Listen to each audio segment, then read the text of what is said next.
A boy lived in a loud, busy city where every day felt the same, and deep inside he felt alone and tired.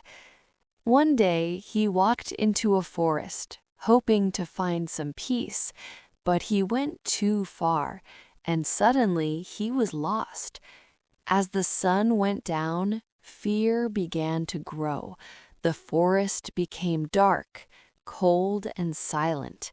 He had no food, no home, and no way back. Just when he thought he couldn't go any further, he saw a soft, golden light in the distance. With hope in his heart, he followed it, and what he found changed everything. Hidden deep in the forest was a small, beautiful village, glowing with warm lights and kind people.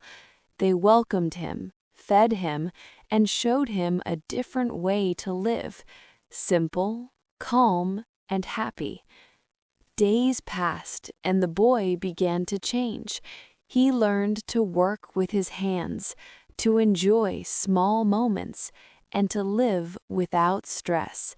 For the first time, he truly smiled. But one day, he knew it was time to go back. As he returned to the same busy city, everything looked different, because he was different. The noise was still there, the crowds were still rushing, but inside, he was calm. He had found something more powerful than comfort. He had found peace. And he realized sometimes getting lost is the only way to find yourself.